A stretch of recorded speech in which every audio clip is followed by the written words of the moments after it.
Hi there. House of the Dragon showrunner Ryan Condal just revealed for the first time the identity of Alicent Hightower's mother.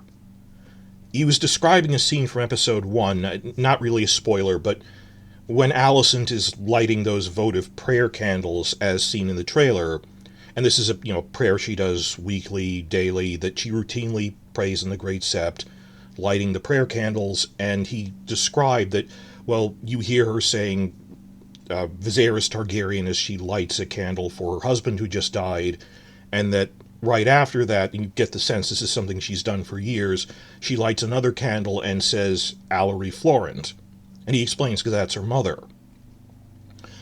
And wow, Alicent's mother was Alerie Florent. TV-only viewers might be confused why we're so excited about this. The books never give any description of Alicent's mother whatsoever, despite being a major character, because presumably she died years ago. We never got her specific personal name, nor even what noble house she's from, which is important in terms of broader things of political alliances that the Hightowers have and factions that we're trying to figure out, did that group follow them because Otto's wife was from that family or not? There's a lot of speculation. And like a few other times in the books, particularly Fire and Blood because it's an outline, it'll at least mention the house that someone's mother was from, or their father, of, oh, his mother was from House Blackwood, to explain why they're on the same side without giving a name. No such luck here, not even that. Fire and Blood never even clarifies if Alicent's mother is alive or dead, or how she died. It's simply never mentioned, and we tacitly assume she's already dead by the time of the Dance of the Dragons itself, because they never talk about her.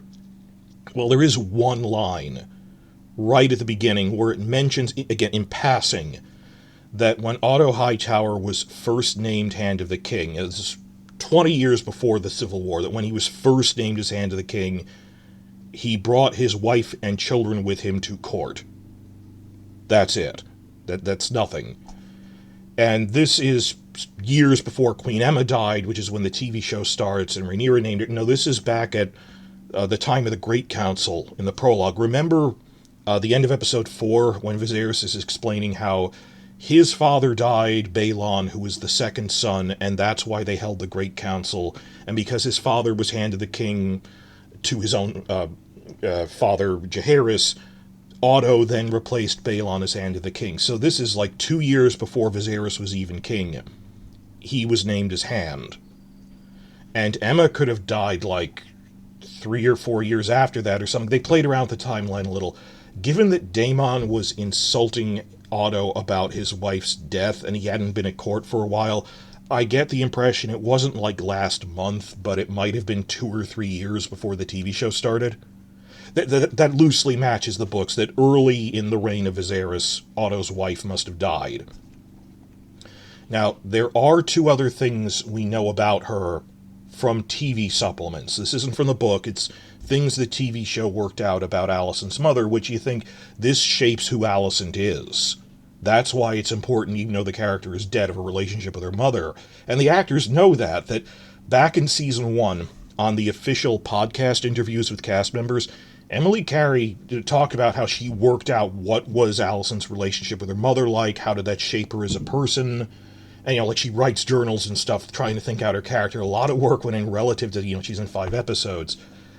That Emily Carey said, I worked out that Alicent's mother was a deeply religious woman of faith, and she passed that on to Alicent. That's where she gets it from. So I'll link to that specific podcast in the description below, but that's the one thing we had heard, but she didn't give her name or her house or anything, just, well, presumably she was the really religious one, though the Hightowers themselves are also really religious, because at this point in time, the leadership of the Faith of the Seven is based in Old Town now, so, like, the Pope is usually, like every other Pope, is a younger Hightower cousin or something, or a nephew who ends up going into the Faith. They're like the Borgias, they have a lot of ties with the papacy.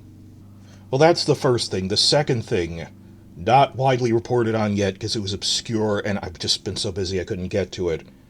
That Making of House of the Dragon book, which came out last year, had one stray line that conveyed a lot of information in it. So I'm sorry I didn't get to this earlier, but there is a stray line that clarifies Alicent's mother died after a long illness. Which is important, because think of the ripple effects of that it wasn't yet another death by childbirth in this world.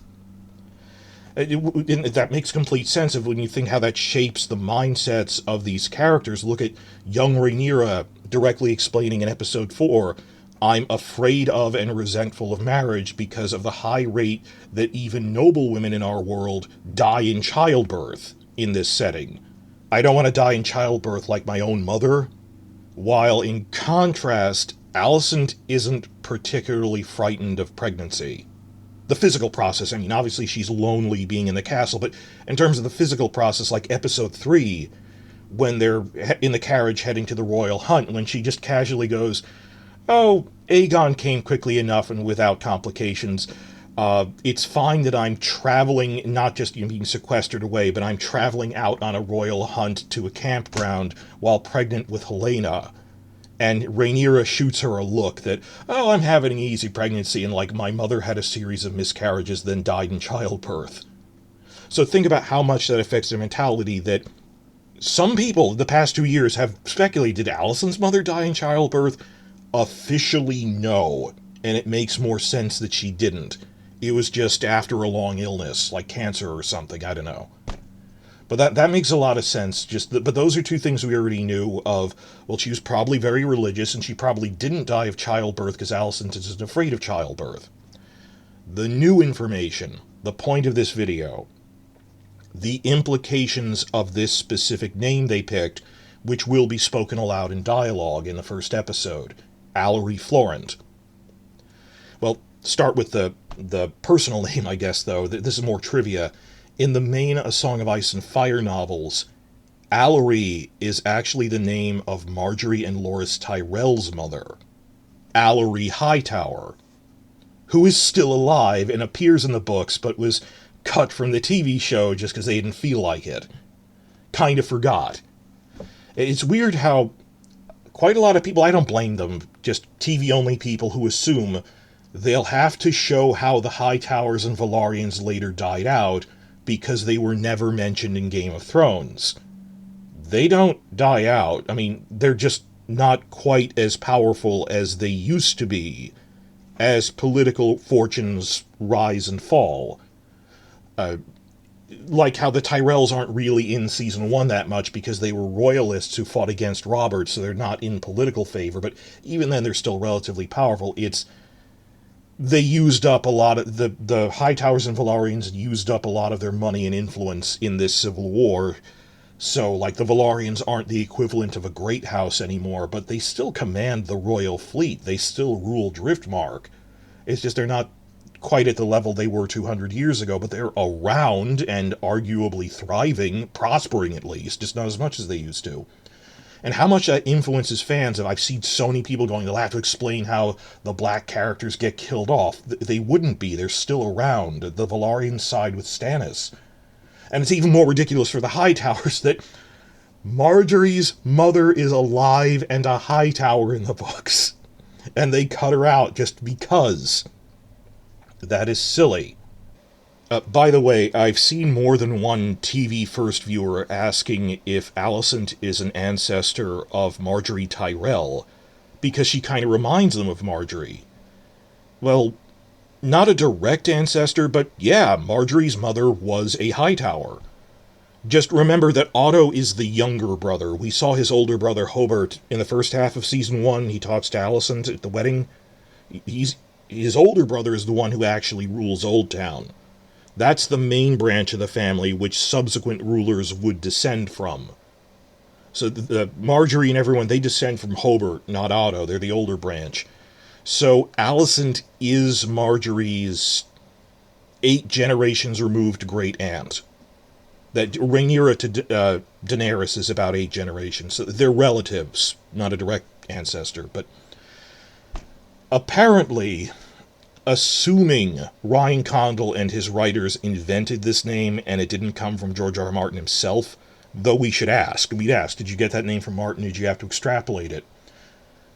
I think the TV writers went with the logic that Alerie must be a relatively common name for noblewomen in the south of the Reach, because they intermarry, names repeat in dynasties. That another name that's common for Tyrell women is Eleanor. There's more than one Eleanor among the minor cousins.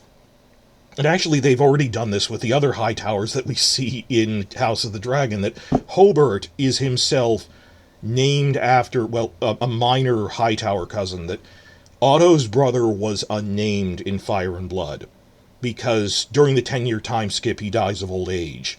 So by season 2, the ruler of Old Town is Ormond Hightower, Otto's nephew, Hobart's son, but his brother didn't have a name, so they had to come up with one. And there's a later point in the book where it mentions something like a minor Hightower cousin, Hobart Hightower, was commanding the baggage train. And therefore, the names repeat in dynasties. Hobart must be a traditional Hightower name.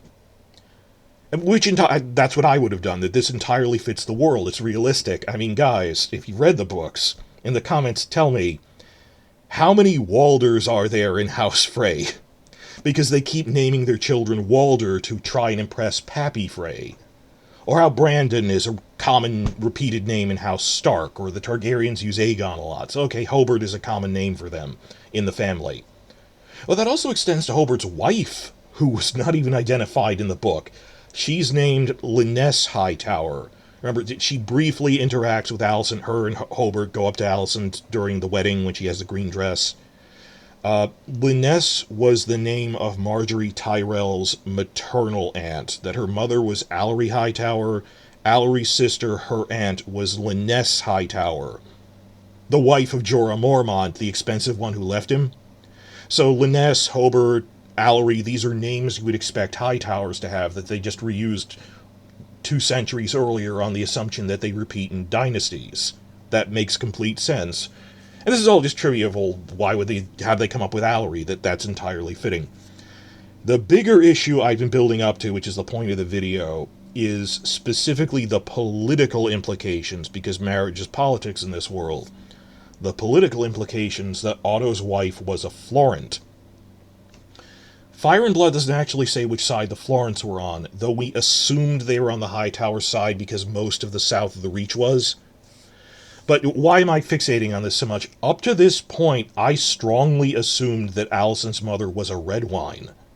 From the Arbor, with their big fleet, that Olenna Tyrell was born Olenna Redwyne, and the book does specify the Redwyne sided with the Hightowers, their close allies. And what really pushed this for me was a scene back in Season 1. Remember at the Royal Hunting Camp, Episode 3, when we see Alicent in the tent gathered with several other noblewomen who were close to her. And in my head, I call this group of women the Proto-Greens. The show was smart about this. They think they did this on purpose, that they were showing specific noble families starting to coalesce around Alicent at court, who we know later become Greens. That she's a Hightower, and we see her talking to Lady Lannister and Lady Redwyne, who the book specifies are core members of the Greens. The Baratheons were on the fence, that they only sided due to getting political favors when war broke out, but in terms of the 2 factions at court for 20 years throughout Viserys' reign, they said the core members, the staunch allies, were the Hightowers, Lannisters, Redwynes. What are the implications of, no, she wasn't a Redwyne, she was a Florent? Well, on the one hand, the Florents are one of the more prestigious families in the Reach, by bloodline. But on the other hand, they're not nearly as powerful as some others like the Tyrells or Hightowers, or even the Tarleys or Rowans. You see, the Reach used to be ruled by the kings of House Gardner, but in Aegon's conquest at the Field of Fire, the Gardner male line was extinguished, burned away literally. But the Gardners had intermarried with other Reach families over the generations, so like most families of the major vassals, the dozen or so major vassals in the Reach, most can claim at least some descent from the Gardners through the female line. But the Florents have arguably the strongest blood claim to the Gardners, and definitely a stronger claim than the Tyrells. That you might debate, well, maybe the Rowans have a better... It's the Tyrells, everyone agrees, minor female cousin married, everyone else is from a much more main branch female gardener. That even going by female lines, the Florents had a superior female line to the Tyrells. And even then, the Tyrells were just the hereditary stewards of Highgarden. They didn't even rule their own lands as lords. Which is, of course, the entire point, that Aegon Targaryen elevated a lesser house to rule, so that their rule would always be dependent on the Targaryens. It made the Tyrells loyal governors under the Iron Throne, that they knew we depend on the Targaryens for our claim. I mean, if they let the Florents claim Highgarden, they wouldn't owe the Targaryens anything. So they got appointed over them. They got passed over. They're the Fredo of southern Westeros, and the Florents always saw the Tyrells as though they're just up-jumped stewards. Actually, when you conquer a place, that's something like colonial powers would do a lot, where they'd pick a minority group, either ethnic minority or religious minority, and set them up as the rulers, the local governors under them. And they'd be loyal because they know our power depends on the foreign power setting us up. Like the Sunni minority in Iraq, or the Shia minority in Syria, or the Hutus and Tutsis under Belgium, that you have the Tutsis ruling over. That you pick a minority group, elevate them as the local governors so they'll be dependent on you to rule. That's how you usually do that. That similarly also with the Greyjoys got picked to rule. Well, they weren't appointed, but they knew we kind of depend on the Targaryens backing us up because every other Ironborn house has an equal claim to rule. So they put down local rebellions knowing we depend on the Targaryens nominally supporting us. But here we have another side of this. I went, oh, Otto marrying a Florent makes sense. That, keep in mind, we are only 100 years after the conquest in this. Well, 130 by season 2. None of the Tyrells in those 130 years were particularly strong. They were actually pretty weak. That they aren't even as strong as Mace and Olenna's generation were. That built up over time. That on paper they are very weak now. They are the on-paper nominal rulers of the Reach, but in practice the Hightowers are the biggest house in the Reach with the biggest army. They rule their major city, Old Town, and at this point in time the papacy is still based in Old Town, the High Septon. So the Hightowers functionally act like the rulers of the Reach in all but name. It makes sense that Otto would be married to a Florent, and because the Florents are this southern Reach family haughtily saying we should be ruling all of the Reach. Otto would want to secure that claim there. At the same time, and debate this, someone else pointed out to me in the Westeros.org forums, when I was going, well, why didn't he marry a Redwyne? He went, well, that makes perfect sense because Otto is the younger brother. I mean, the Florents are kind of the consolation prize that logically the older brother, Hobart, would be the one to marry a Redwyne. And then Otto got second pick, so he picked Florent. Though they do say repeatedly Otto genuinely loved his wife. That he came to love, arranged political marriage, but he came to love her a lot, never remarried. He was devastated by her death. He's not a nice person, but he was generally a good husband. So he was honest when he said, I really hurt when she died. She was a good woman. So, okay, that's the other thing, that we have a name for Hobart's wife now, Otto's sister-in-law, Lynesse Hightower, but we don't know what family she came from. Maybe Lynesse is a Redwyne. Fun theory there. What all this leads to, it's that the southern families that are allied with the Hightowers and their allies are trying to go, oh, we're functionally the rulers of the Reach. But the more distant families in the north of the Reach, like the Caswells and the Rowans, are not amused by this and go, well, like, no, the Tyrells are our liege lords, not you. We never swore oaths to you, and now you're ordering us around? We swore oaths to the Tyrells. Case in point, that they were setting that up. We think that's going to be in Season 3 when they have Daeron's storyline, showing that the Reach splits in half between the North and the South, that the North sides with Rhaenyra against the Hightowers because of that. Against that axis of Hightower, Redwyne, Florent. Season 1 was setting up, remember, Lord Caswell, who they introduced in Season 1. He was a recurring character across multiple episodes, from episode 6 through penultimate episode when he gets hanged for he tries to escape and warn Rhaenyra. And you can see that he's one of the few people who still supports her, greets her at court in episode 8. That will come up later, that the Caswells side with Rhaenyra, and the Caswells control Bitterbridge, which is the choke point over the Mander River that is a roadblock for the Hightower army trying to get up the highway to King's Landing. So geopolitically, this is all important for the war. But you see that the Northern Reach isn't happy that the Southern big families are all banding together like that. So all this makes sense of, well, maybe Lyness is a red wine, that he would get second pick, marry a Florent, but he, in his head, build up, I'm married to a Florent, my children are Florents. We are functionally more rulers of the better claim to ordering around Reach houses than the Tyrells, who are nobodies. All of this fits really well.